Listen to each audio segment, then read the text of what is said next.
Hello everybody and welcome to another video. In this one we are going to be talking about if Assassin's Creed Origins could be Game of the Year for 2017. Now I know it's still a little bit early and there are many contenders for Game of the Year, but I think it's a good discussion to have, especially since Assassin's Creed Origins has just come out and it's come out to really good reviews. You know, people are loving it. Right now I believe it's sitting at 85 on Metacritic on the Xbox, and a bit higher on the PC and a little lower on the PlayStation 4. So let's just get into why it could be and why it can't be. So let's go through the problems first. So there's mainly two problems that I am aware of. The first one being that there are a bunch of bugs and glitches, and we thought that since Assassin's Creed Unity had so much bugs and glitches that they'd sort it out for Assassin's Creed Origins, especially considering that they had an extra year of development. But it turns out they didn't. Now personally, just from my experience, I haven't experienced many, if any, bugs and glitches. There's the main one that I can remember is when I was climbing a wall, like a rock, and I just ran into, like, it glitched me inside of the rock, and then I stayed in there for like 10 seconds. I lit the fire thinking it was a cave, and then I thought, oh, I better get out of here, and I just climbed and I managed to glitch myself out. That was the only one that I could really see. Some other ones is sometimes when you're climbing, it's like very rarely will he not climb something, he would just not climb it. I'm pressing like the A button, it just doesn't do it. But apart from that, I personally can't fault the game for any bugs and glitches because I've experienced only a couple. So for me, it's not a problem, but I know that it is out there for many other people and they've been experiencing quite a few. So just be wary of that if you are looking to purchase the game, or at least wait a couple weeks or something until they patch it up. The second problem that many people are going on about, and this one I can actually agree with because I've experienced it and I think everybody will, is that some of the side missions, the things they have you do are a little repetitive. That the story for the side missions are actually amazing. Like, and I'm not saying that anything masterful, but in terms of how varied they are, it's very good, and I think they've definitely put a lot of hard work and passion into the side missions because the stories of the side missions are very fun, and most of the time they're unique from the other ones. The problem is about 60% of the time when you're doing the side missions, the thing they make you do is always the same. It's pretty much, you know, like if someone says, hey, they robbed my house, or they killed my family, and then it's go kill the people at the bandit camp, and it ends up going that way quite a lot of the time. But for me, I still quite enjoy it. I mean, I'm not gonna really, yeah. Anyway, so those are the two bad ones that I can think of and that I've really heard mainly featuring. Some other ones are purely opinion based, like some people don't like Byuk, which I completely disagree with. I think he's an amazing character. But let's go through some of the things that in my opinion I really like, so I give this game that Game of the Year feeling. So first off is the setting. Ancient Egypt is freaking phenomenal. It's so gorgeous to look at. Every time I walk like down the street in this game, I admire it to its fullest. There's actually, when you walk in this game, if you just choose to, like, you know, push the thumbstick down a little bit and you can walk, it will zoom in behind you and give you this really immersive and close feel to the environment. You can just watch as people do things, and it's just gorgeous. The sunlight, the various places you can go into, just amazing, absolutely phenomenal. Really up there with Assassin's Creed 2's Renaissance Italy setting. So then we have the music, and the music is great for when it plays there. Now it's nothing masterful. It's not like Assassin's Creed 2 where you know the theme and you keep repeating it in your head and you know sing it throughout. And when it comes on, you're like, oh, I know that theme. It's nothing like that. It doesn't have those great masterpiece of songs that we can hear and think, oh, I like that one, or I've heard that one, yeah, I can't wait till that one plays, or whatever the case. But when it does play, it does set a really good tone and mood, but it doesn't play a lot of the time, which is an issue, because I remember lots of the Assassin's Creed games, the music would play constantly, like all the time. Like Assassin's Creed Brotherhood, I remember the music always playing. But anyway, apart from that, let's go into the main character and the story. So our main character is Byuk, and there are other side characters like Cleopatra and his wife, I believe it's Arya.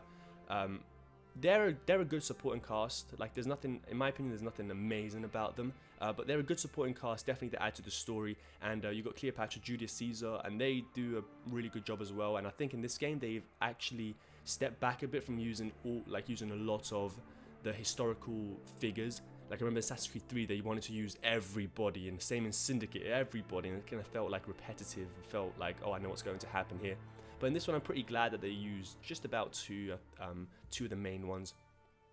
And so in my opinion that was pretty good. But main character Byuk, I think he's great. A lot of people say he's a bit boring. I disagree. I completely disagree with that statement. I think as soon as the game opens up, you see a flashback of what happened, and you see Byuk, and you think nothing of it, and then it steps into him killing one of the masked men. We will find you. We will find you in your sleep. Sleep. I never sleep. I just wait in the shadows, and I will kill you all. Everyone who sniffed the air that day in Sewa! He is a character so intense and like straightforward.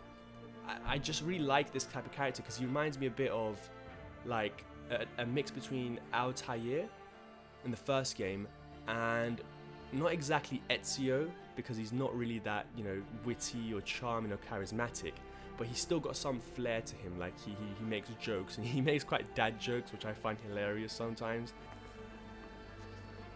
Is Aya with you? Ah, hey, I'm alone. I was just asking. Ask my foot next time. And you can see sometimes, it's like I remember this mission I was doing where this guy was talking about his wife. It's the one where you're doing the races around the areas with the chariots, and the guy was speaking about his wife, bringing up old memories. And Byuk's face, he went from like really smiling, and then as soon as he turned around, he's like, I'm gonna go get another beer, and then his face just completely switched. And I think that moment was like, whoa, he's kind of like a different character. He looks very, like, he doesn't look like someone you want to mess with.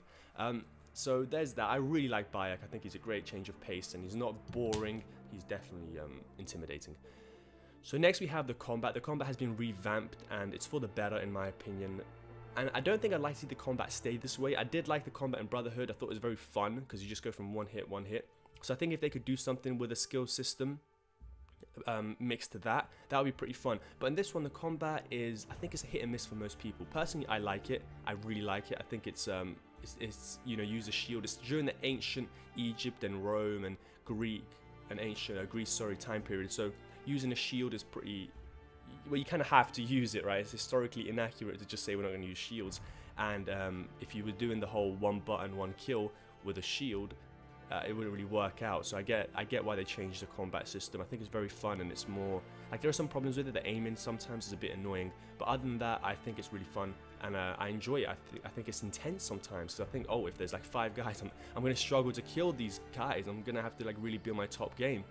Whereas in Assassin's Creed Brotherhood, for example, I would never struggle. In any of the Assassin's Creed games, I wouldn't really struggle with killing like a bunch of enemies, because they would attack and I'll just hit the counter button. Whereas in this one, hitting the counter button, you have to use your shield, and then once you counter, you're not gonna instantly kill him. You're gonna hit him like a couple times, and then that's it. He's gonna attack back, and they use bow and arrows from afar. So it's quite challenging, especially if playing in hard mode for the combat. Let's go through the free running. I think this is the best free running in any Assassin's Creed game. It's so good, and it's been improved upon from Unity and Assassin's Creed Syndicate. Those games, they introduced a new mechanic of you know, hold A to run up and then hold B to run down, and for the most part it's really good. It worked quite well in Unity and Syndicate, but there was also some flaws that stopped it from being quite a fun game. For one, it felt really slow.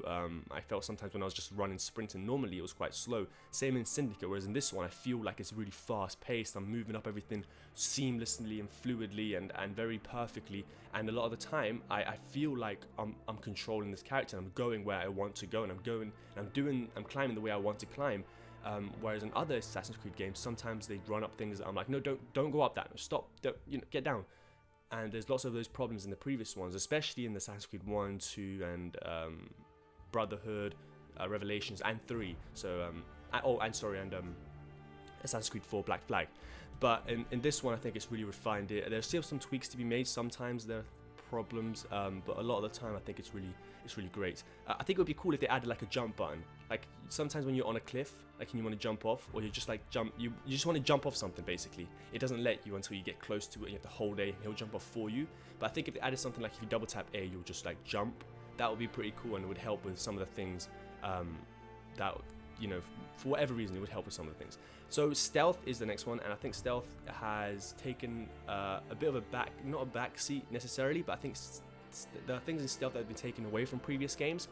but I think that's made it a bit better for this one. So social stealth isn't in it, and I think that's fine because in most of the time in this game, when you're running away from enemies, there's not really many people about. You can't really just blend in with them, so that's fine. Everything else apart from that is the same. Hay barrels, you know, blend in with the bushes and stuff. So I'm completely fine with it, and I think the whole, you know, you're crouching and you're running about quite fast, and I think it's just, I don't know, I really like the way stealth works in this one. It's more accurate, and I'm flowing around way better than any previous ones, and I don't know if that's just me, but I just feel more stealthy in this game than any previous ones. So there's not really much else to talk about. It's pretty much the same, but way more improved in my opinion. So it's like the same basic features, but just improved upon, which I think they did a great job. And then lastly, I'm going to be talking about progression. The progression system in the game is something I wasn't really looking forward to, because I love RPGs, right? But I thought I don't really want these in my Assassin's Creed games, because I don't know if it would really work. I don't know if it would take away that Assassin's Creed feeling, especially of the whole, you know, hidden blade being like improved upon, and you have to upgrade it. So I thought hidden blade should just be one hit, one kill. I can see why they didn't choose to do that, because leveling, the enemies are leveled, but nonetheless, you know, I think they did a really good job, and it doesn't feel like a full-blown, full-fledged RPG, but it's like a mix, and I think that's a great thing, because in Assassin's Creed I don't really want it to be a full-blown RPG. As much as I do love RPGs, and it will probably turn out pretty good, you know, I wasn't really looking forward to it. So I think this kind of balance that they had here, they kind of tested the waters, and it's very fun. I think from now on, if they want to, they can, you know, make it more of an RPG if they really choose to do it. But take away the whole hidden blade needs upgrading, because as much as I don't see a problem with it, I'm fine. I think the majority of people do, and that's the issue. You know, I'm the one. You know, they're the many. Their needs are bigger than mine. But I see a lot of people complaining about the whole Assassin's Creed blade being upgradable, and it does make sense, because, you know, if you shove a blade in someone's neck, well, it shouldn't just take away like 10% of their health. So I understand that. I completely agree with it. And lastly, I forgot to mention the actual story itself.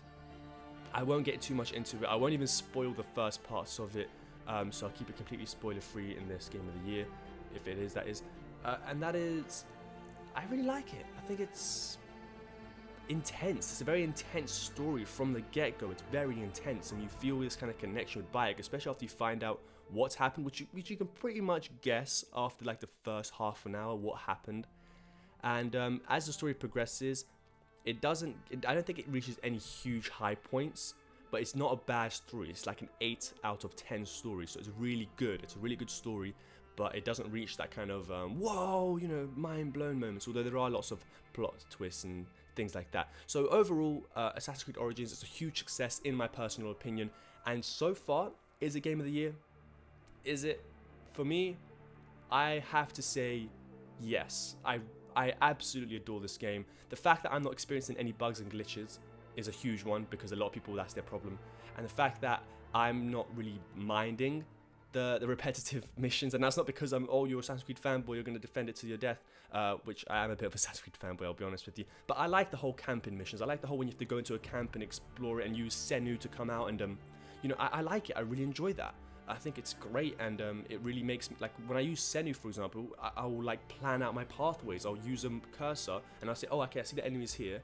I see there's like I can do a leap of faith here into the hay barrel and kill that one guy, so I'm going to plan out my marker and do it that way, so I feel like I can be more stealthily.